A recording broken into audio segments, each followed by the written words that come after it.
Hey guys, this is Bart for iGaming.org, and this is my second and last part of the HUT 109 review. Here I have a lobby of the HUT 109. It's not the exact same one, but just to give you an idea about the tournament and the payouts. We came to the final table now, so in the first part, if you didn't see it, I advise you to watch that one first, but we played all the hands until the final table, so here we are at the final table, and we're just gonna continue here. We've had a pretty lucky run at the final table bubble. We got some pretty nice pots.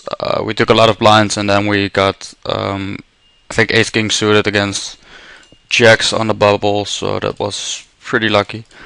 But anyway, as it is, let's just look at the stack sizes. We are the second in chips. The chip leader is on our direct right. Well, you know, left in the reviewer, but I think you know what I mean. Anyway, he has 170k, then we have 150k. The third player has 100k here on the button, and then we have a bunch of short stacks between 20 and 60k. Blinds are 2 and 4k, so it should go pretty quickly. The stacks are really well, basically there are really three big stacks and then one sort of middle stack with like 17 big blinds, and then all the other guys have like 5 to 10 big blinds, so it should go pretty quickly. But that kind of means we have a lot of ICM and stuff. We shouldn't really clash against the big stack here.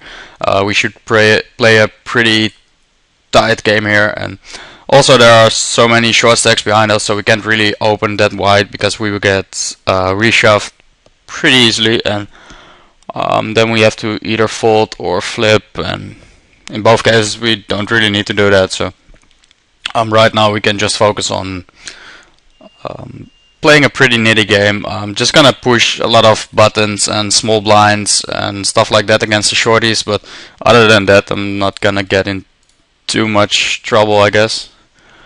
So it might be interesting to just play all the hands. It is only the final table, so let's just see what happens at the table. Maybe comment on some showdowns and stuff. Okay, so here a 5 big blind stack goes all in. He's the shortest guy at the table, so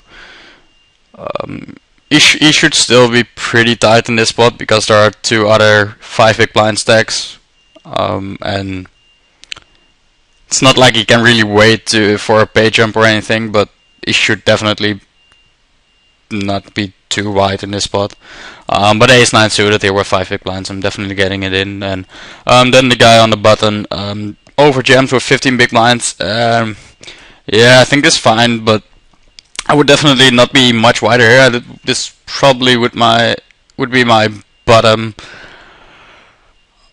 I mean, as it is, the guy only has 5 big blinds, but still he can't be that wide, so he may shove some smaller aces even, but not that much.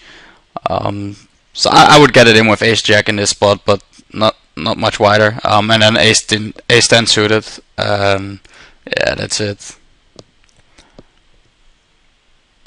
It kind of sucks for him that he has to shove into the 2 big stacks. So there's quite some ICM there, but anyway, he holds up, and we get the first bust off the table. So here we have the third stack opening. He opens though on a 4 big blind stack, so I don't think he's expecting too much fold equity, so that probably gives him a bit stronger range. And as it is, I hope at least that I'm just gonna pass this up. Yeah, would be pretty crazy to do anything else basically. Okay, this guy makes a pretty huge jam with 18 big blinds with the 2 big stacks behind him. He has to be pretty tight in this spot if he's just shoving. At the same time, it's not really a great spot for him to raise because he's getting 3-betted quite a bit by me and the other big stacks, so it might be best to just shove his whole range, but it's be pretty tight in this spot. But yeah, jacks is definitely a get in. You might even want to induce with jacks here, but there's quite a bit of ICM for him, so I guess it's okay to just open jam jacks here. I however don't like the call of the big blind here. There are two way shorter guys, one with 3 big blinds and one with less than 5 big blinds, and yeah, he's probably not even doing it that great against this guy's range, just because he's jamming 18 big blinds against 2 big stacks, and with a lot of ICM and everything, it just doesn't make too much sense to be that wide in this spot. So I think ace-9 off isn't even in front of this guy's range, and you know, with the ICM, I mean, like chip EV wise, he only needs a bit more than 45% equity, but yeah, I would definitely pass up quite a bit more than that. I would need like, I don't know, like 53% or something like that. I mean, you have like 2 really short guys, you could even fold more than that, I guess. I mean, if I just put it in poker stove here, ace-9 off, and I don't know what this guy is jamming. He's probably jamming any pair, I guess, and then like let's just give him a really wide range, like ace-2 suited. I don't think he's really jamming this, but you know, just to get an idea. Yeah, let's say something like this. 24% range. I think this is actually way too wide, but let's just see. And yeah, then you're not even flipping against this guy's range. So, and this sorry, messed this up quite a bit, but I had a good range. Yeah, whatever. I'm just gonna do it again. Sorry, guys. So I'm putting in basically every ace. I might as well just put every ace. I mean, doesn't matter too much. Let's just give him any ace, almost any Broadway. I'm just gonna leave out the jack-10 off, and then that's about it. And yeah, he's not even flipping against this guy's range, and I don't think anyone is shoving this wide. As it is with a lot of shorties, you can get so many pay jams just by folding, basically, especially in his spot with 18 big blinds. So I definitely don't think this guy is ever this loose. But even against this range, you don't even have 50% equity, and yeah, you know, with 2 shorties in play, I think it's a pretty big mistake. But then again, I don't know if these guys are regulars or anything. I don't remember these guys' names. I basically don't remember, don't recognize anyone at the table, but that's also because this was really early in the morning, sorry, and I don't usually play at this time, so that's why I don't really know the regulars at this time. And also the games are pretty soft. There aren't that many regulars playing at this time, so it may be a pretty fishy table, but I'm not too sure. Anyway, he bings it, and you know, whatever. Okay, under the gun, min raises. Doesn't make too much sense to be going crazy here. I would be pretty tight in this spot. There's just not that much you can do about it, basically. Do I like his under the gun min raise? Not really. There are 2 shorties who are gonna get it in quite often, and then there are 2 10 big blind stacks who are gonna get it in pretty often. Then there are 2 big stacks who could 3-bet him and stuff. I don't know. I don't really see much reason to be opening 8-6 suited here under the gun. I'm usually a pretty big fan of like the fancy min raises and like being really loose, but I think this is a bit much. I guess the shove off the button is fine here. He only has 2.5 big blind. He has to get it in at some point, and King Queen suited is a pretty decent hand. There's a good chance he's gonna get it 3-way or heads up with like a lot of dead equity. So in both cases, it's fine, and yeah, I like his play there. Also because there aren't any shorter stacks, so he can just get it in, and I mean he can't really wait for a pay jump or anything like that. Here my hand with 7-6 off, pretty easy fold, I guess. You have two really short guys and then two other guys who could also have a pretty wide jamming range, or maybe not even that wide, but still jam quite a bit, and then you have to go through 4 players, and it kind of sucks. You can't really steal that great there. Okay, so the button just min raise folds, and okay. I don't think I like this that much. Although I've been pretty tight. I don't think players are gonna play back at me that much. There's a good chance of getting heads up with the big blind and just flipping against him. We're doing it okay against this guy's range, just because he can pretty much have anything. And then we have 7.5k in dead value, and so that's not that bad. Kind of depends. If these 4 other guys are pretty tight, then I guess I'm okay with it. But they definitely don't love it. However, we still have quite a bit of fold equity, even though he's so super short. Yeah, I like the trees a lot more, because I can actually raise call against quite a few players. I can raise call against the small blind, obviously, and then I'm just gonna raise call against the 2 7 big blind stacks. I wouldn't really love it when it happens, but I pretty much have to. Against this guy, it's pretty much a snap fold. He's never jamming wide in this spot. Just doesn't make sense for him to be. Okay, so easy fold, and okay, nothing happens. Okay, this is obviously also a pretty easy fold. Let's just see. Let's say this guy is shoving like 50% of his range. I don't know that he is, but you know, let's just say 10-4 suited. Yeah, we're nowhere near getting the decent odds here. But let's just say I think I'm gonna call like 10-9 suited would be a pretty interesting hand. Nah, you still have to fold that. Like chip EV wise, we need 42% equity, but we can go quite a bit tighter than chip EV just because we have some ICM. But ICM isn't that interesting for us. We can't really bust or anything. We can just decrease our stack, and like the 50k we lose would be worth more than the 50k we would win, but it's not that big a deal.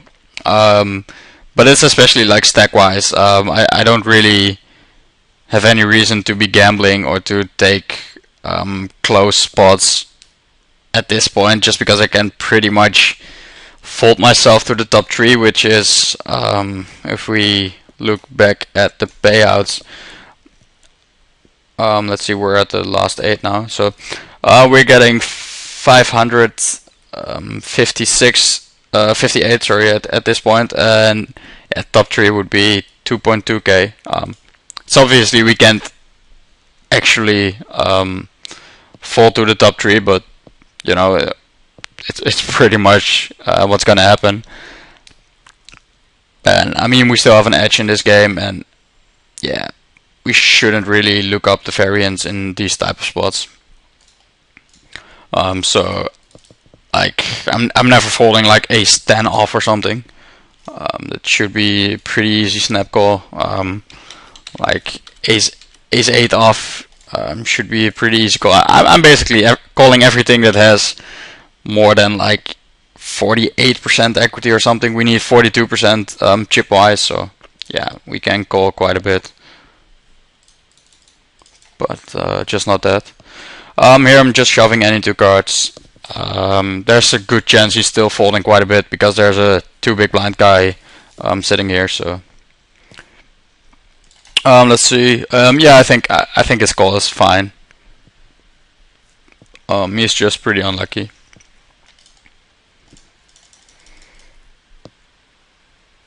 Okay, again, under the gun min raise from this guy, and then the shorty sticks it in. Yeah, I like this min raise quite a bit more than the 8-6 suited. And as it is, the big blind sticks it in as well, which is fine, obviously, with ace king suited. And yeah, then he's getting pretty sick odds, and I guess you just have to call here.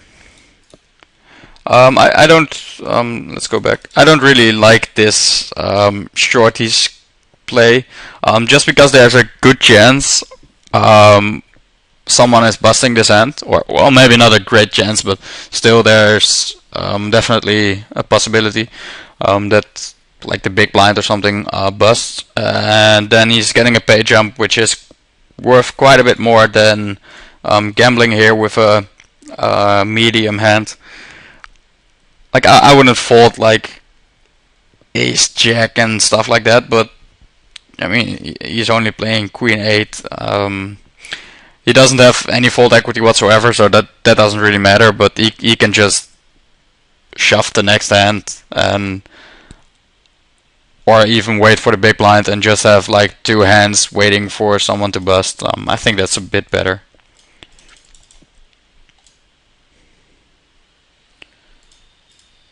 Okay, so another bust. Here with pocket 2s, I'm usually just shipping it in. I don't really love it, especially like ICM wise and everything, but you know, they can't really do too much about it. So, and the thing is, when I actually think it's either a shove or a open fold, open fold. Sorry, just because you can't really open this and then like see what happens, because you have to fold to anyone, and no one is really gonna flat call or anything. So that doesn't really make sense. And then yeah, I believe that even though you can get 13.5k and you only have to risk 12k, it doesn't have to work that often. It has to work less than 50%, but I don't think it will. Basically, like I think the big blind is sticking it in with a pretty wide range, and the small blind as well, and then the button as well. And if they're all shoving like 20% range or something, which might not be the case, they might be a bit. Yeah, they're probably a bit tighter than this though. Let's just see.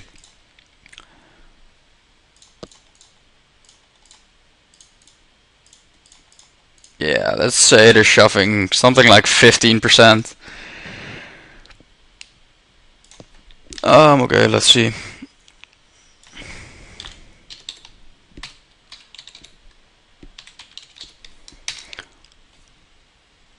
Yeah, then it's actually working 60% of the time, but maybe the big blind is shoving a bit wider, but still. I may actually been making a mistake here.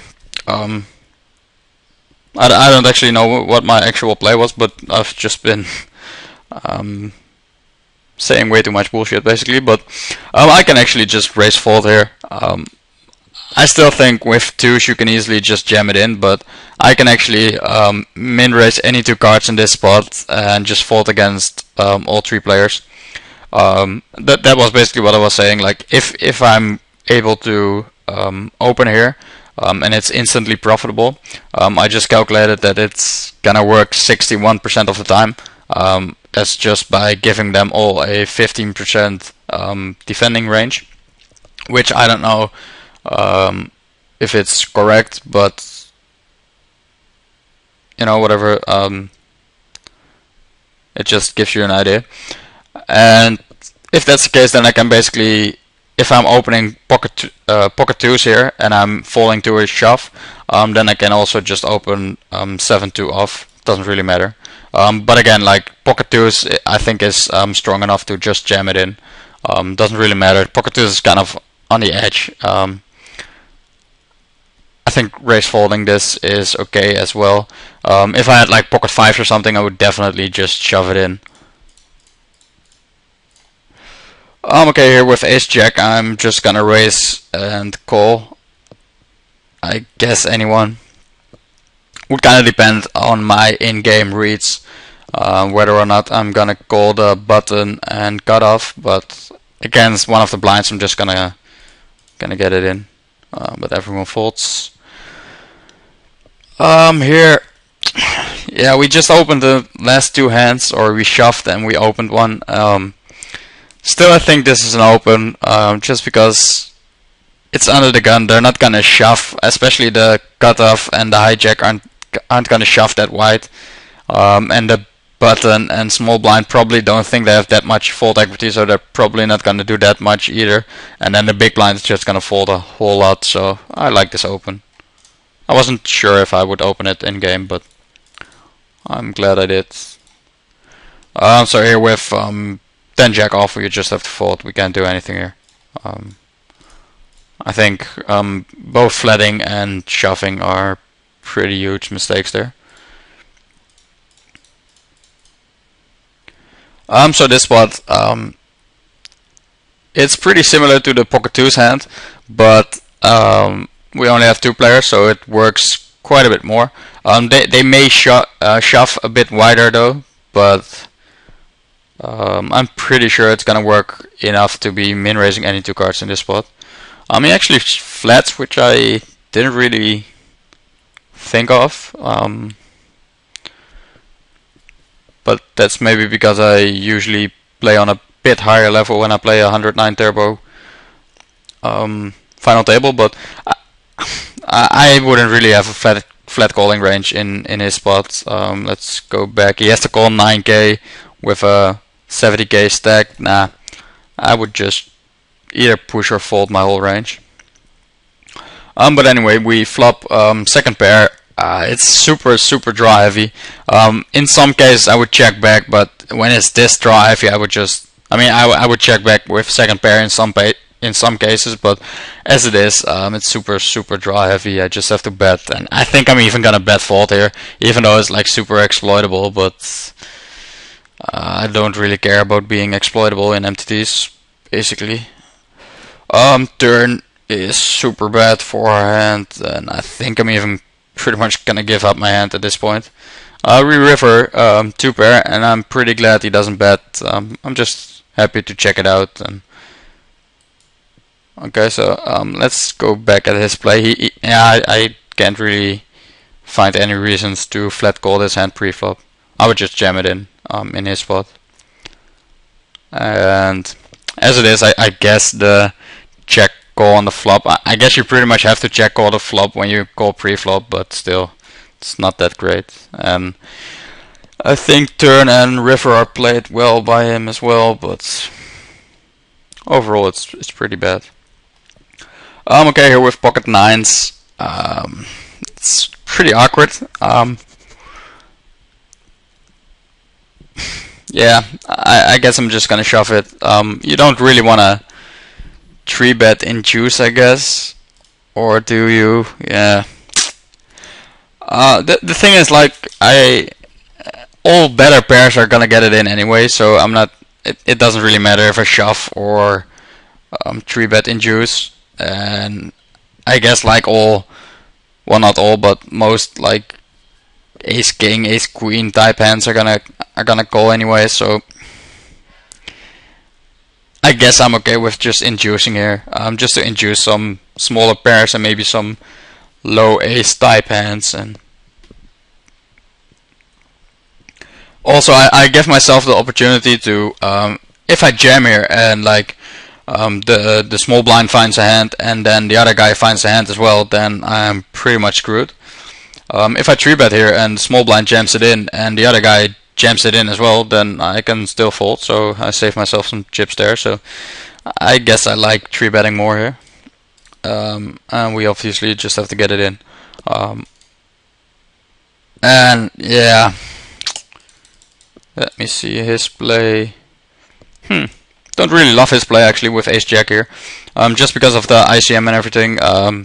There's even a smaller stack at the table, and he basically has no fold equity, and he's actually playing against one guy who's been pretty passive at this table. He hasn't really opened that many spots.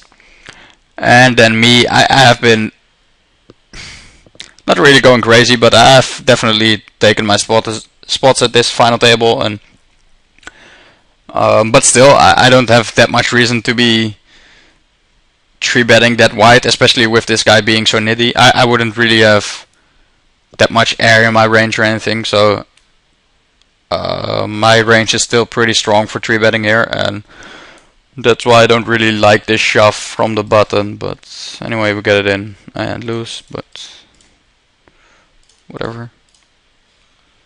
Okay, button min raises and small blind shoves it in. Let's see, yeah. I actually don't like this guy's min raise call. I never really get it when you induce, especially at a final table with ICM and everything, when you induce with queen, king queen off. It's like, what are you trying to induce? You're also gonna induce a lot of small aces that would actually fold on your shove, so don't really like it there. I like the a7 suited shove though, and he gets there.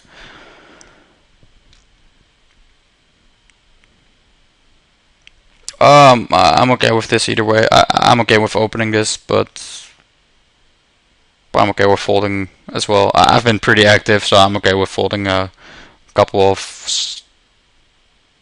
pretty close opening spots.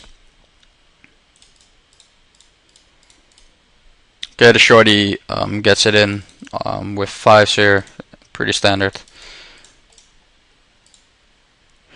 Okay, so here we don't really have that much ICM anymore, just because it's a small portion of our stack and doesn't matter that much.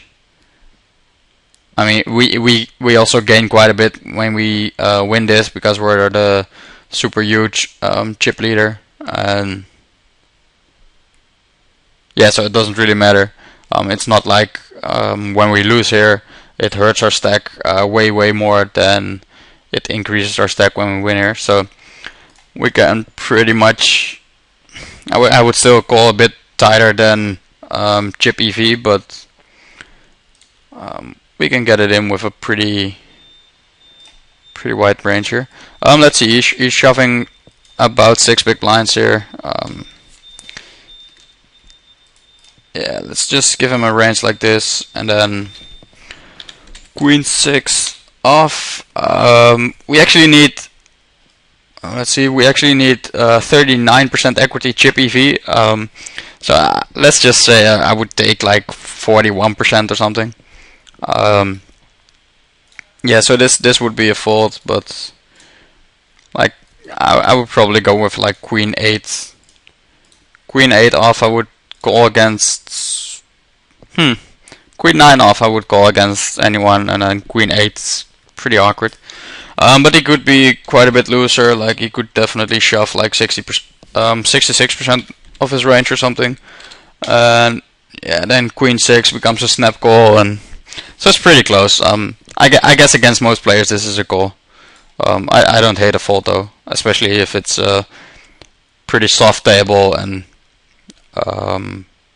people don't have that great understanding of push folding.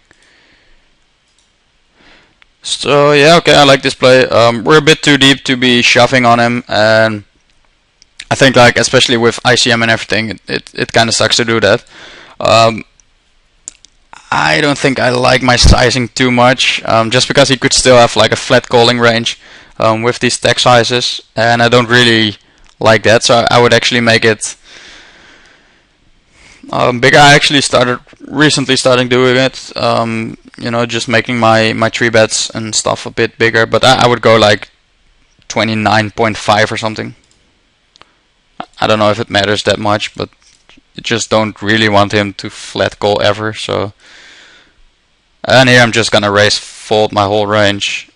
Well, not my whole range, but I'm gonna min raise any 2 cards in this spot, and then you know, the top of my range I'm just gonna call off, obviously. I think I would fold this just because the big blind could stick it in pretty easily, and would be a pretty awkward spot. I don't know. Let's see if he sticks it in. We have to go 35k, so let's see.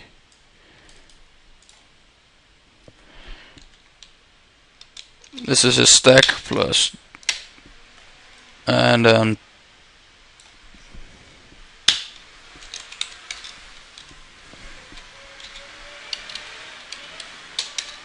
so that would be the pot. So let's just say,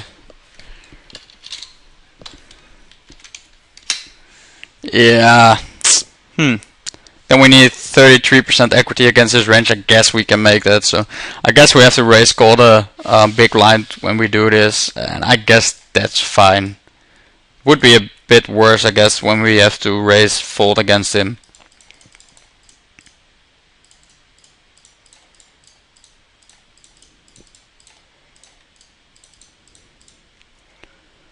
Okay, just gonna raise fold again. And here I'm folding, which yeah, I actually like it. So I'm just opening like king 6 off, which has some equity against this guy's shoving range, but you know, 7 deuce I would probably even have to fold against him when he shoves. So I like this play, and just opening king 6 off and then folding this. I'm okay with that. The guy actually gets a walk, which is pretty amazing, and then gives a walk himself. So I think I'd say it's a pretty soft table, to say the least. I don't mind 3-betting this hand and making it like 31k or something. I'm okay with not doing it, but you know, I definitely don't hate the player. It has to work like 50% of the time, and I think it will. Yeah, I definitely think it will. But at the same time, you shouldn't do it like every orbit, because people get mad and everything. So gotta keep it friendly. Again, getting flat called, by the way, by this small blind dude who seems to be pretty fishy.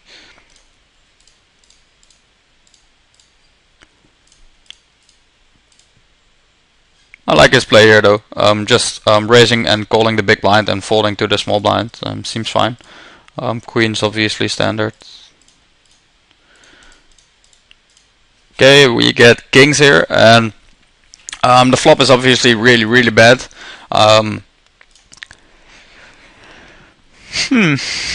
Let's see. The guy is, I'd say we're playing against 4. Yeah. How to put it nicely, non-regular players,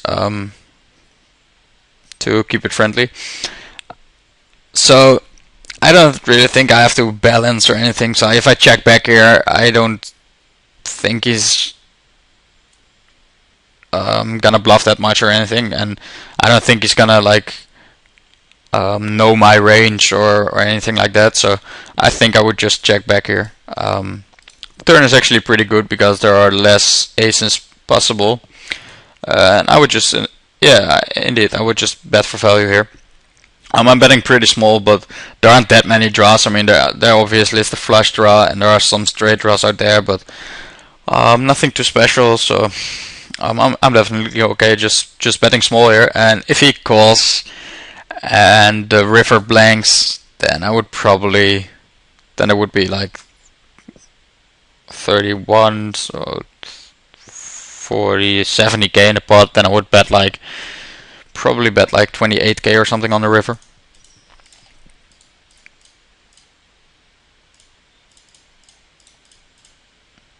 Yeah, pretty standard any 2-card spot here. And we get there. The twos is pretty awkward. We can't really open ship this for this many big blinds. I guess we actually could, but I don't really like it, so I'm just gonna raise fold. Don't love it, but whatever. The ace-6, I'm just gonna raise fold against anyone again.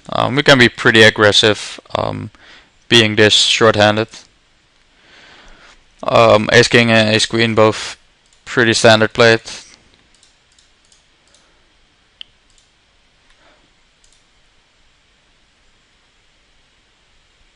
Yep, I'm okay with my sizing. I think we can basically c-bet any hand on this board. I don't really. I mean, I would again. I would probably check back like queens, but that's about it. Maybe I wouldn't even. Not too sure. I like to flat call the 5-4 suited here. I'm glad I do. Actually agreeing with quite a bit of my play. I usually don't, but it's actually pretty funny. Usually when I review myself, I'm like, dude, what the fuck are you doing? But today it seems okay. Yeah, I'm just gonna give up. Pre-flop we basically called, not really to flop a monster per se, but just to play some pots post-flop, and this hand could definitely flop some strong hands, and as it is we have fourth pair on a board he could easily have hit, so I'm just giving up. Wow, this is mad. I just said like I'm agreeing with everything I do in game, and then like really like 5 seconds after it I'm disagreeing with myself. That's like magic. Yeah, I don't like this call just because sure he can have some bluffs in his range, whatever, but even his bluffs have like 2 overs and lots of equity, and even then I mean he could also easily have hit this board, so I don't like it. But I win, so maybe I should start thinking less and calling more. I'm not sure. Yeah, okay, this is pretty standard. Just opening, attacking his big blind, and yeah, I'm okay with the c-bet sizing. Half pot seems about right. This guy is really nitty. He's just like trying to fold himself heads up or something. I don't really see that working, but this is mad. It's a huge spot. Queens obviously is a snap call, but I'm pretty interested in like what I would call in this spot. Would be pretty awkward. We have some ICM and stuff. We obviously still have a pretty decent stack when we call and lose, but it would hurt our stack really a lot. So, like chippy V wise, we only need 45% equity, but I would never go with less than 50 here, and I don't think it's a mistake even folding a couple of better hands. So let's say again, I don't really know this guy. He's been flat calling quite a bit, so I don't really know his jamming range. It kind of sucks to give him a jamming range when he's flat calling this much, just because he's just not jamming that much. This could be a guy that's just only jamming ace king. That could easily be the case. You have some people who just only jam ace king this big. If that's the case, then you should call, for what it's worth. I don't really see him jamming aces and kings, but you know, let's just give him a somewhat tight range, and then it's pretty hard for me to put a guy like this on a range. But let's see, let's say 8% range. It's pretty tight, but at the same time it's a huge stack. I don't know if he's shoving this, but if he is, then it's a snap call.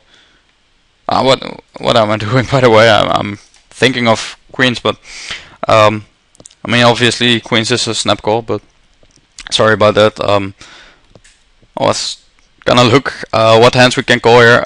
Nines would be pretty awkward. Let's say he's shoving sixes as well. Then yeah, nines is definitely a fold. If he's tight, I don't know. I think I'm never really folding tens, and then ace king off. I would probably fold. Ace queen suited, I would probably call. Not even. So okay, just tens and ace king would be my calling range in this spot, if I don't have any reason to believe this guy is shoving quite a bit, and I don't really have in this situation. So yeah, that's pretty nitty. And he's, wow, I must have hated my life at this point. Oh, really? Okay. So I was actually about to like exclude kings and aces from his range just because I was like, yeah, he's never gonna shove that for this many big blinds. So yeah, this is just mad. It's really bad play by him. Like I said, I'm only calling tens plus and ace king in this spot. He doesn't know that, but that's how it is. And when he 3-bets me here, he could easily make it like what 41 or like 39 or basically whatever he wants, and I can do so much. I can level myself into 4-bet jamming with air. I could flat call and try to outplay him post flop. I could do anything I want, and he would just be printing money with his kings. As it is, I'm opening 100% range because I'm really just opening any two cards in this spot, and I'm only calling. Let's go back. I'm only calling tens and ace king. That's 3.5%. So let's go back. Well, it's not that hard. I mean, we can just go 100 minus 3.5 is. This is the percentage of times we're gonna fold to a shove. So, which, by the way, means he could shove insanely wide, but that's only a couple of times because then we're gonna adjust to it. And this is just a guy who doesn't really shove a lot. So then we can actually fold really a lot. If he knows I'm only calling tens plus and ace king, he could shove any two cards, and then I would start calling way wider. But that doesn't really matter. But as it is, we're folding 97% of the time. So 97% of the time he's not getting value from his kings. Maybe that's what he wants. I mean, there's like a super shorty, so it kind of makes sense in a way to try and pick up the pot pre-flop instead of getting into huge pots. But still, don't really agree with his play there. Anyway, we're just gonna continue. I like c-betting this board. It's a bit too drawy not to c-bet, and also every king and every jack is pretty bad for our hand, even though we get a gut shot. There are some overpairs and stuff like that, so it's not so good. Also, we get value from boards. We're getting value from probably like hands like king, queen are probably gonna peel at least one street, and flush draws and some worse tens maybe, etc. So as it is, at the turn I like to check back, and river kind of sucks, but I think we just have to call it. He could easily have like a missed flush draw. He could turn some. I don't really think he's ever value betting less, but he could turn some queen high gut shot like queen jack or like king queen even. He could turn that into a bluff and stuff like that. Yeah, okay, so he actually had the queen jack there, so that's cool. And I mean, as it is, we only need to be right 23% of the time. So it's not like I think at this river, oh okay, I'm just like crushing his range here. But as it is, I mean, you have pot odds, so it's like you only need to be right 23% of the time. So it's not like I have to beat everything in his range. I mean, I can actually get beaten 3 out of 4 times and still make money. So that's pretty cool. This kind of sucks. This guy is so super nitty. It's insane. He gave me a walk the last time, so we know for sure he's not shoving that wide. But you know, let's just give him a range and then go like 7-6 off. It's actually really close.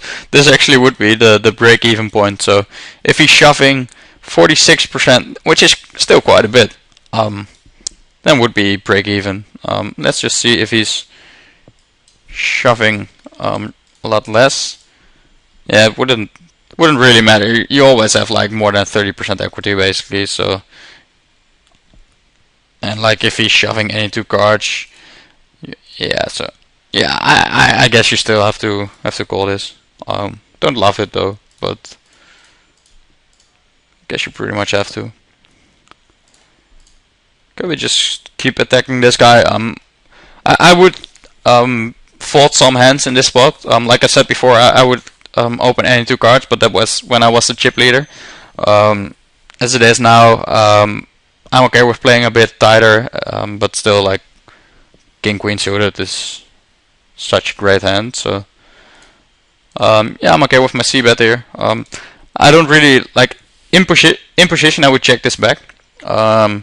Pretty much 100% of the time against this guy. But out of position, I don't really like checking. Kind of gets you into awkward spots where you have to check call like 3 streets and stuff like that, which isn't that great. So I like just betting this, and yeah, we still have a pretty decent hand. We're getting value from lower kings, 2s, pocket pairs, some gut shot type hands. At the turn, we're definitely going for value. Do I like my sizing? I think it would be better to just go a bit smaller. I think I would go like 37 just to make him call a lot more. I don't know if it matters that much. To be honest, if it doesn't matter, then okay. Wait a second. Sort of pot. Yeah. I guess I like this sizing just because now I probably actually had like a calculator in my hand and like figured, okay, how much do I have to bet to be having about a pot bet behind on the river, so I don't have to overshove the river. That was my thought process on the turn, which is pretty cool. So if that's the case, then I like it. The other option is to, so now I'm just betting like 44k and then betting about a pot bet, just a bit less than a pot bet with my whole stack. The other option is to bet like 37 on the turn, and then the pot would be, I don't know, yeah, let's just say plus 37 plus 37 is this, yeah, and then I had like 180 behind or something, and then I would bet just like 66k or something. Then I would just get like 3 small-ish value bets, but I'm okay with this line as well. Yeah, I don't know actually. I think I prefer to just bet 37 on the turn and then continue with like 66 on the river. I think he's gonna call off every ace.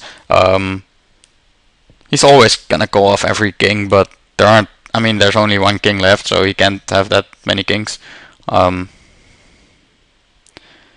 So basically, at the river, he's not calling that much. Oh, wow, I'm so bad. Wow.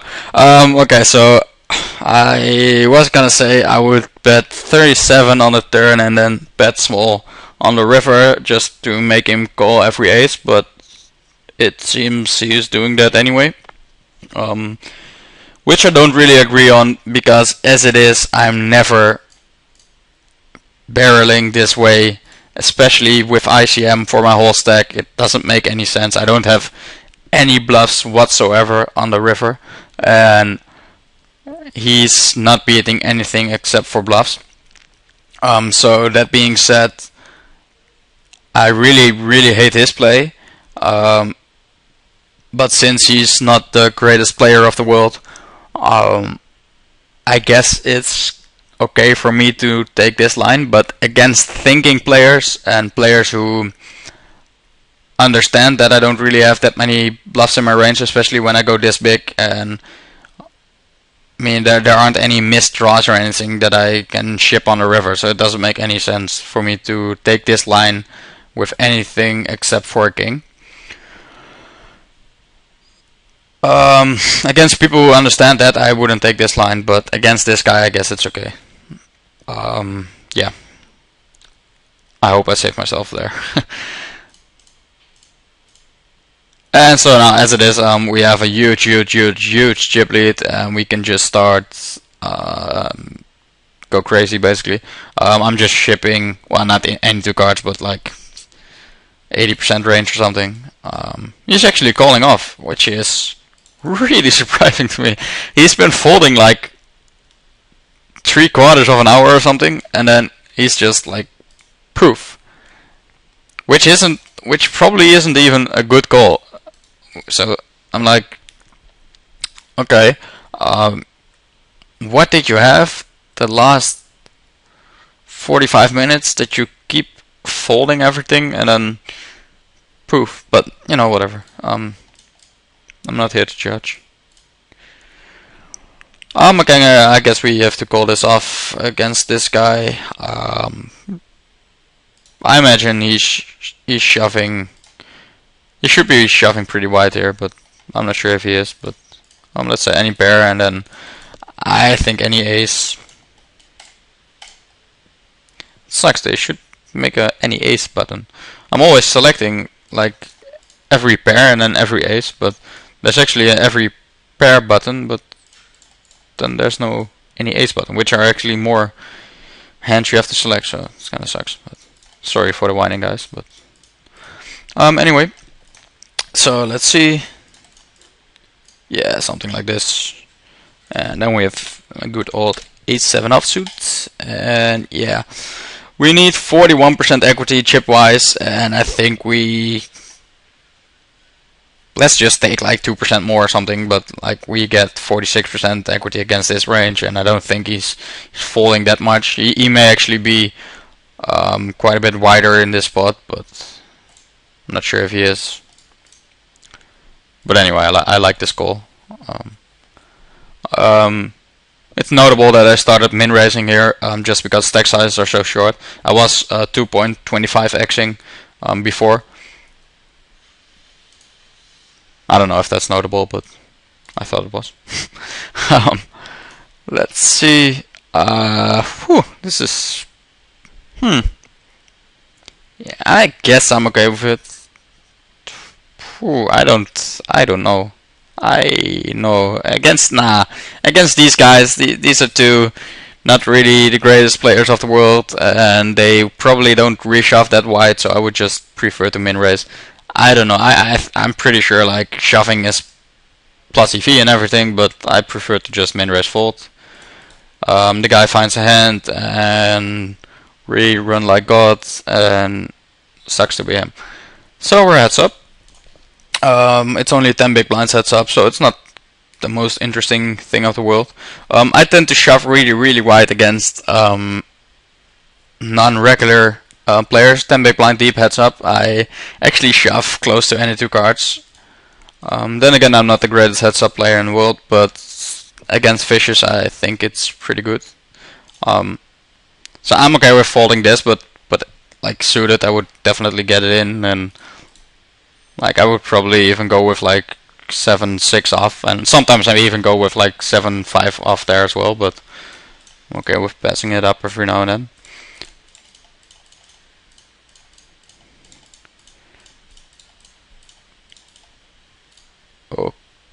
Okay, sick beats.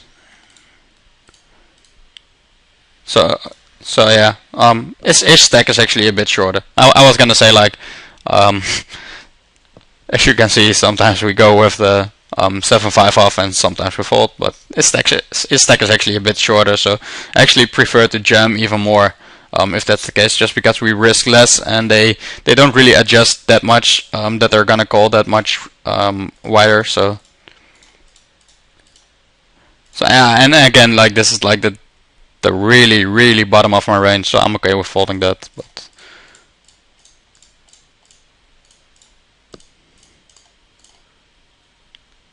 yeah, that's good.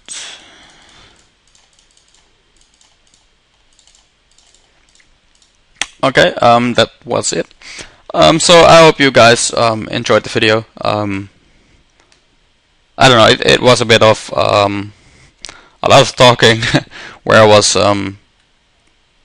where I didn't really know what I was saying, I guess, but or like I had a plan in my head what I was gonna say, but it didn't always follow through that well. But so I'm sorry for that. But yeah, still I hope there was some strategy in it, and I hope you learned something. And yeah, I'll think of a new video to make, and I'll be back with you guys soon. So thanks for watching. This was Bart for iGaming.org.